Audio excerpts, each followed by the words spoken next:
బాలీవుడ్ లో వరుసగా భారీ చిత్రాలను నిర్మిస్తూ పీపుల్స్ మీడియా ఫ్యాక్టరీ సంస్థ దూసుకుపోతున్న సంగతి తెలిసిందే.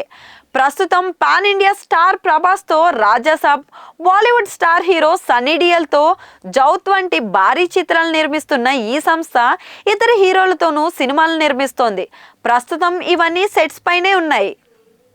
తాజాగా పీపుల్ మీడియా ఫ్యాక్టరీ అధినేత విశ్వప్రసాద్ సహా పీపుల్ టెక్ ఎంటర్ప్రైజెస్ ప్రతినిధులు ఆంధ్రప్రదేశ్ ఉప ముఖ్యమంత్రి పవన్ కళ్యాణ్ భేటీ అయ్యారు.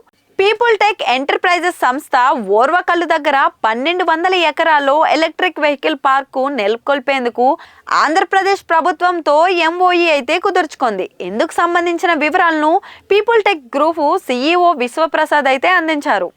విశ్వప్రసాద్ మాట్లాడుతూ వాహన తయారీ, R&D కేంద్రాలు, testing tracks, plug and play industrial ప్రాంతం వంటివి పారిశ్రామిక పార్కుల్లో ఉంటాయి. దేశంలో ఇదే తొలి ప్రైవేట్ ఈవీ పార్క్. దీని ద్వారా 13,000 కోట్ల పెట్టుబడితో పాటు 25,000 మందికి ఉద్యోగోపాధి అవకాశాలు లభిస్తాయని వివరించారు.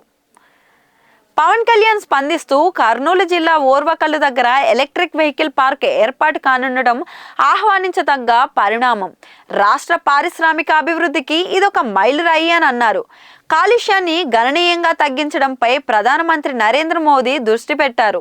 రాష్ట్ర ముఖ్యమంత్రి నారా చంద్రబాబు నాయుడు నేతృత్వంలో కూటమి ప్రభుత్వం కూడా ఎలక్ట్రిక్ వాహనాలు విరివిగా అందుబాటులోకి వచ్చే దిశగా కృషి చేస్తున్నట్లు ఉప ముఖ్యమంత్రి పవన్ కళ్యాణ్ గారు తెలిపారు. కాలుష్యం తగ్గించడానికి ఈవీ పరిశ్రమ అవసరమని వ్యాఖ్యానించారు. ఈ సమావేశంలో శ్రీ భాస్కర్ రెడ్డి, శ్రీ రవికిరణ్ అకెల్లా, శ్రీ బాబ్ డఫ్సీ, శ్రీ హెరాల్డ్ రక్రిజల్ తదితరులైతే పాల్గొన్నారు. పీపుల్ మీడియా ఫ్యాక్టరీ సంస్థ గతంలో పవన్ కళ్యాణ్, సాయి తేజ్ ప్రధాన పాత్రలో బ్రో చిత్రాన్ని అయితే నిర్మించిన సంగతి తెలిసిందే.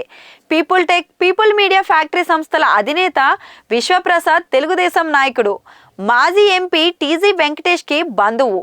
టీజీ కుటుంబానికి ఏపీ ముఖ్యమంత్రి నారా చంద్రబాబు నాయుడుతో దశాబ్దాలుగా సత్సంబంధాలైతే ఉన్నాయి.